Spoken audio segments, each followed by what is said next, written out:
இப்ப நடந்துட்டு இருக்கக்கூடிய ரஷ்யா உக்ரைன் பிரச்சனையோட கள நிலவரம், அதுவும் குறிப்பா கர்சன் பகுதியிலிருந்து கர்ஸ்க் பகுதி வரைக்கும் என்னெல்லாம் நடந்துட்டு இருக்கு அப்படிங்கிற தெளிவா இந்த பதிவுல பார்த்தலாம். அனைவருக்கும் வணக்கம். நான் உங்கள் செந்தில். இது உங்கள் செந்தில் டிஃபென்ஸ். பதிவுக்குள்ள போறதுக்கு முன்னாடி நம்ம சேனல் சப்ஸ்கிரைப் பண்ணலாம், மறக்காம சப்ஸ்கிரைப் பண்ணிருங்க. கூடவே வாட்ஸ்அப்போட சேனல் லிங்கையும் கீழே இருக்கக்கூடிய டிஸ்கிரிப்ஷன்ல கொடுத்தா அதையும் சப்ஸ்கிரைப் பண்ணிக்கோங்க. அப்பதான் நம்ம போடக்கூடிய வீடியோக்கள் உடனுக்குடன் உங்களுக்கு நோட்டிபிகேஷன் வரும். ரெண்டாவது அன்டைம்ல போறதுனால யூடியூப்ல நோட்டிபிகேஷன் வர மாட்டேது. தினமும் போடுற பதிவுகள் எல்லாத்தையும் பார்த்தாச்சா இல்லையா அப்படின்ற ட்ராக் உங்களால வச்சுக்க முடியும். ரெண்டாவது எனக்கும் மோட்டிவேஷனா இருக்கும் இது போல தொடர்ந்து பதிவுகளை போறதுக்கு. உங்களோட அன்பா ஆதரவு எனக்கு எப்போ இருக்குன்ற நம்பிக்கையில பதிவுக்குள்ள போயிடலாம். அதுக்கு முன்னாடி ஒரு சின்ன சாரி, ஆக்சுவலா இன்னைக்கு கரண்ட் சடன் இல்லையா, ஸோ அதனாலதான் வீடியோக்கள் பண்ண முடியல, கரெக்டா டைமுக்கு போட முடியல.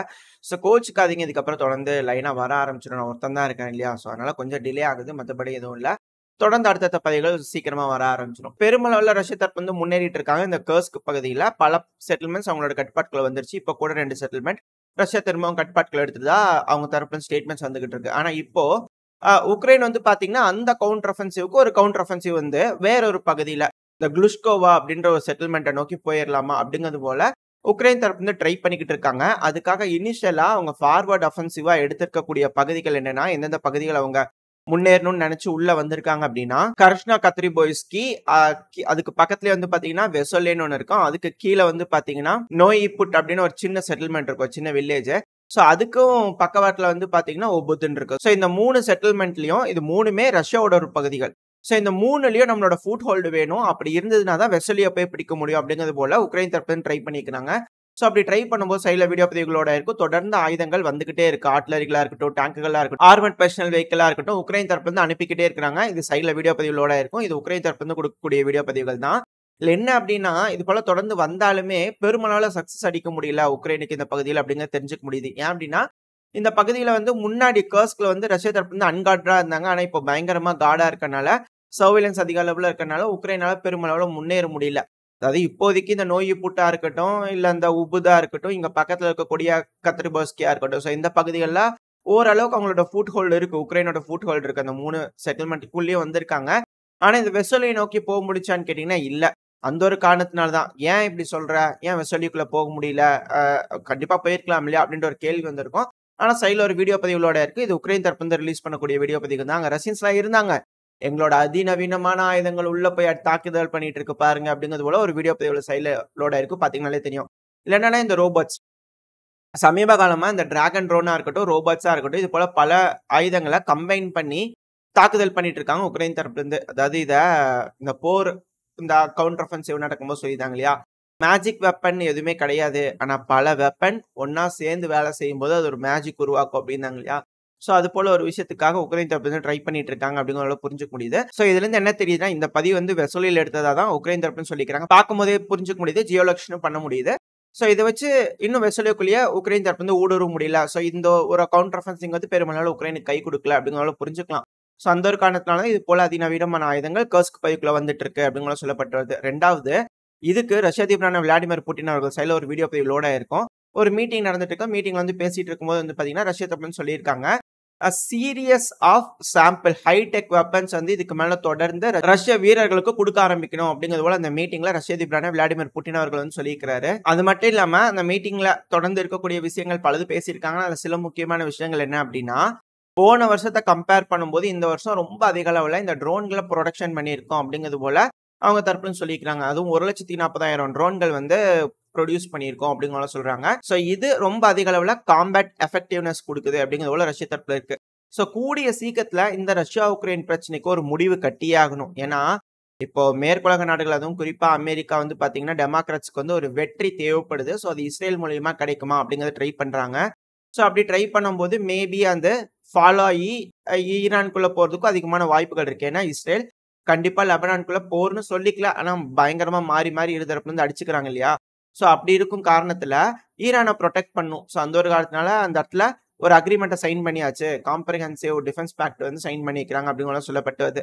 இதனால என்ன மாதிரியான டிஃபென்ஸ் அக்ரிமெண்ட் அப்படிங்கறதெல்லாம் சொல்லல. பட் ஆனா ஒரு டிஃபென்ஸ் பேக்ட் சைன் ஆயிருக்கு அப்படிங்கிறத புரிஞ்சுக்க முடியுது. இதுக்கு மேல ஈரானுக்கு ஒரு முழு உதவியை ரஷ்ய தரப்பு வந்து கொடுப்பாங்க அப்படிங்கிற மாற்று கருத்தே இல்லை. இதுல இருந்து நான் என்ன சொல்ல வரேன் அப்படின்னா, ஒன்ஸ் இந்த லெபனான் இஸ்ரேல் பிரச்சனை ஆரம்பிச்சிருச்சு அப்படிங்கும்போது மேற்குலக நாடுகளோட முழு கமிட்மெண்ட்டும் இஸ்ரேலுக்கு தான் இருக்கும். ஏன்னா அது ரொம்ப முக்கியம். அவங்களுக்கு இஸ்ரேலை வந்து அந்த இடத்துல பவர் ஆக்குறதுங்கிறது ரொம்ப ரொம்ப தேவை, அவசியமான ஒரு விஷயம். ரெண்டாவது ஈரானை வந்து வீக் ஆக்கணும் அப்படிங்கிறதும் அங்க இருக்கக்கூடிய ஒரு தலையாய கடமை இருக்கு. மேற்குலக நாடுகளுக்கு. அப்பதான் அவங்களோட வர்த்தக பாதைய அவங்களால சேவ் பண்ணிக்க முடியும். ஸோ இந்த ஒரு காரணத்தினால கண்டிப்பா அந்த இடத்துல மேற்குலக நாடுகள் ஃபுல் ஃபோக்கஸையும் குடுப்பாங்க. அதுவும் குயிக் அண்ட் டிசைசிவா இருக்கணும். ஒரு சில மாசங்களுக்குள்ள அந்த வெற்றிங்கிறது இஸ்ரேலுக்கு கிடைச்சே ஆகணும். ஸோ அதனால உக்ரைனை வந்து எல்லாரும் மறந்துடுவாங்க, கைவிட்டுருவாங்க இல்லையா?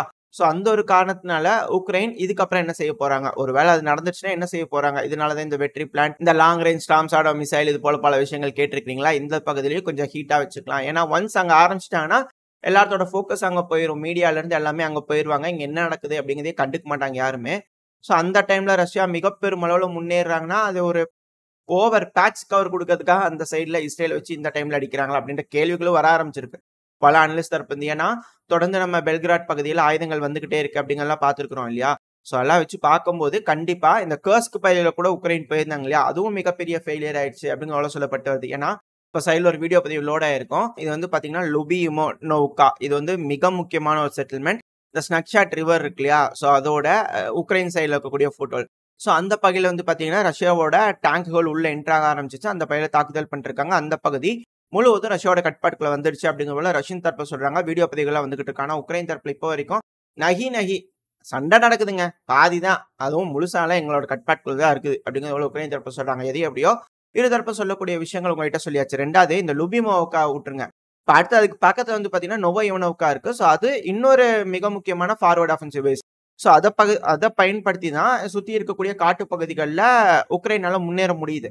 ஸோ அந்த பகுதியில பயங்கரமான ஏர் ஸ்ட்ரைக் பண்ணிட்டு இருக்காங்க. அதுக்கான வீடியோ பதிவும் சைடுல லோட் ஆயிருக்கும். ஸோ இதெல்லாம் வச்சு பார்க்கும்போது உக்ரைனோட அஃபென்சிவ் ஆபரேஷன்ங்கிறது ஒரு கம்ப்ளீட் ஃபெயிலியர் அப்படிங்கிறத புரிஞ்சுக்க முடியுது. 2வது ஏன்பா இப்பதானே கவுண்டர் அஃபென்சிவ் ஆரம்பிச்சிருக்காங்க புது பகுதியில இந்த குளுஷ்காவை நோக்கி போறதுக்குன்னு சொல்லிக்கிற. அதுவும் அதிகமான வண்டியா வந்துட்டு இருக்குல்ல அப்படிங்கிறதால உங்களுக்கு ஒரு கேள்வி வந்திருக்கும். அதுக்குள்ள எப்படி ஒரு ஃபெயிலியரா மாறிடும். ஏன்னா அவங்க அப்படி வரும்போது இவங்க இப்படி வருவாங்க அப்படிங்கிறதால சில அனலிஸ்ட் வந்து கருத்துக்கள் இருக்கு.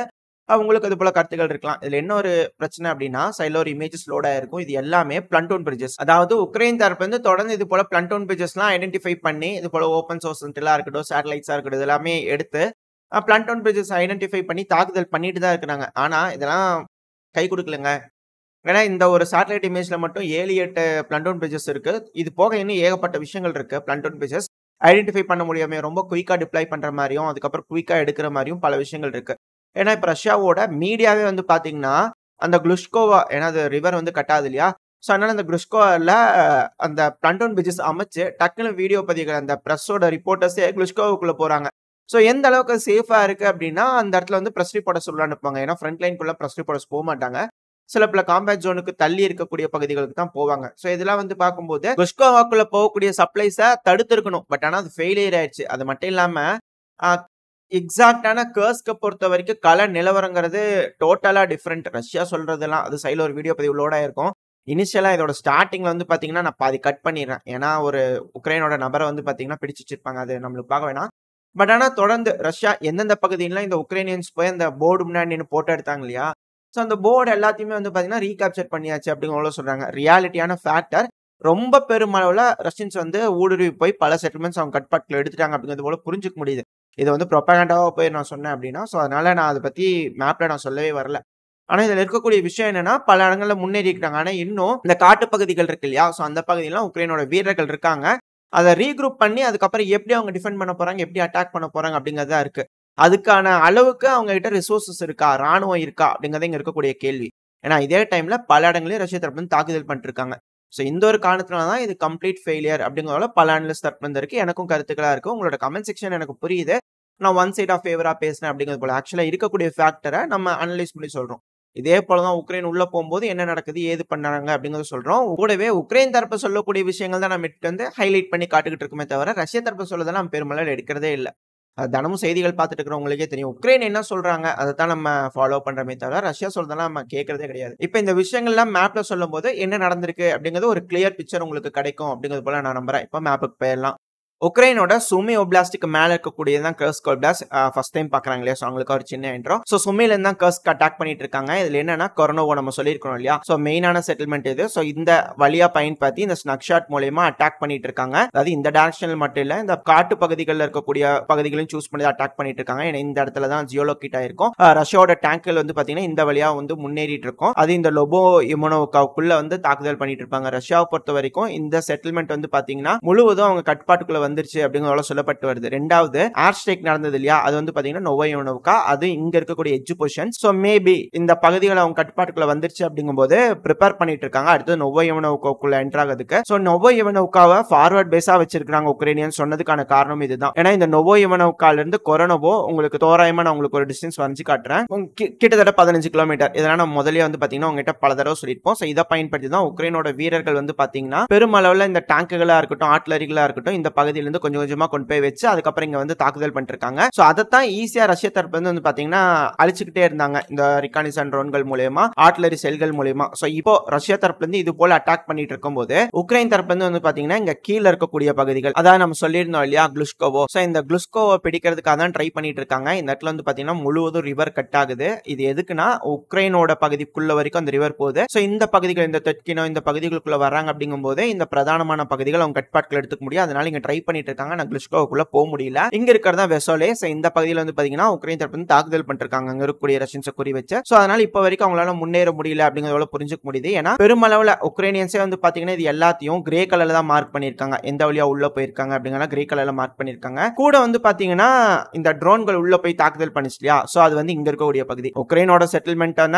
வல்ஃபனி இந்த பகுதியில இருக்கு. சோ இங்க இருந்து உள்ள என்ட்ராக ட்ரை பண்ணி இருக்காங்க. இது ரஷ்யாவோட மொழியில இருக்கு. இது இங்கிலீஷ்ல நான் மொழிபெயர்த்து சொல்றேன். கத்ரிபோஸ்கி. இந்த கத்ரிபோஸ்கி செட்டில்மெண்ட் குள்ள தான் ட்ரோன்கள் உள்ள போய் தாக்குதல் பண்ண ஆரம்பிச்சிருக்கு. சோ எவ்வளவு கிட்டத்துல இருக்குன்னு உங்களால புரிஞ்சுக்க முடியும். பட் ஆனாலும் உக்ரைனால பெனிட்ரேட் பண்ண முடியல. ரெண்டு அந்த ரயில்வே லைன்ல இருக்கு இல்லையா, கிராஸ் பண்ணி போறாங்க இல்லையா மரவரிசைகள். சோ அது எல்லாமே உக்ரைனோட டேங்கல் வந்து பாத்தீங்கன்னா இது போல மரவரிசைகள் நோக்கி தான் போயிட்டு இருக்கு. சோ அப்படி போயிட்டு இருக்கும்போது இந்த சைடு நோக்கியும் தாக்குதல் பண்ணிட்டு இருப்பாங்க. அதாவது அந்த டேங்கல் சுடுறது வந்து பாத்தீங்கன்னா இந்த சைடுல இருந்தும் தாக்குதல் பண்ணிட்டு இருப்பாங்க. சோ பெருமளவுல வந்து பாத்தீங்கன்னா அங்கங்க மரவரிசைகள்ல ரஷ்யன்ஸ் இருக்காங்க அப்படிங்கிற மாட்டுக்கத்துல ஒன்ஸ் போய் செட்டில்மெண்ட்ல உட்காந்துட்டாங்க அப்படிங்கும்போது அந்த இடத்துல இருந்து பல இடங்களையும் பிரிஞ்சு தாக்குதல் பண்ண முடியும். இல்லனா உக்ரைனுக்கு பெருமளவுல கை கொடுக்காது. சோ அதனால தான் வெசலே ட்ரை பண்றாங்க. ஏன்னா உக்ரைன் இங்க இருக்கக்கூடிய பகுதிகளை கட்டுப்பாட்டுக்குள்ள எடுத்துக்கிட்டு ரெண்டாவது இங்க இருந்து இந்த நோவோ புட் இருக்கு இல்லையா, சோ அந்த ஒரு இது அடுத்து இங்க வந்து பாத்தீங்கன்னா உபுத் இருக்கு. சோ இந்த உபுத் இது எல்லாத்தையும் கட்டுப்பாட்டுக்குள்ள எடுக்கும் போது அடுத்தது வெசலே போய் தாக்குதல் பண்ணலாம் அப்படின்றது போல ட்ரை பண்றாங்க. ஆனா அது பெருமளவுல கை கொடுக்கல அப்படிங்கிறது போல நம்மளால புரிஞ்சுக்க முடியுது இப்போ வரைக்கும் இருக்கக்கூடிய கள நிலவரத்தை பொறுத்த வரைக்கும். சோ ஓரளவுக்கு இந்த பகுதியில் என்னெல்லாம் நடந்திருக்கு, அதுக்கப்புறம் என்னென்ன வழிகளில் முன்னேறி இருக்கிறாங்க அப்படிங்கிறது மேப்லையும் பார்த்துருப்போம்னு நினைக்கிறேன். ஓரளவுக்கு இந்த கர்ஸ்க் பகுதியில் என்ன நடந்திருக்குன்றது பார்த்துருக்கோம். இதுக்கப்புறம் மற்ற பகுதியில் என்னென்ன நடக்குது அப்படிங்கிறது அடுத்த பதிவில் பார்க்க ஆரம்பிச்சிடலாம். இதோட இந்த பதிவை நான் முடிச்சுக்கலாம். இந்த பதிவு எப்படி இருந்துச்சு, உங்களுக்கு பிடிச்சிருக்கா? பிடிச்சுனா லைக் பண்ணிட்டு உங்க ஃப்ரெண்ட்ஸ் அண்ட் ஃபேமிலியோட ஷேர் பண்ணிக்கோங்க. அது கூடவே மறக்காம இந்த பதிவை பத்தின உங்களோட கருத்துக்களை கமெண்ட் செக்ஷன்ல சொல்லுங்க. இந்த பதிவு நல்லா இருக்குன்ற நம்பிக்கையில் அடுத்த பதிவில் உங்களை சந்திக்கிறேன். அது வரைக்கும் ஸ்டே சேஃப். பை.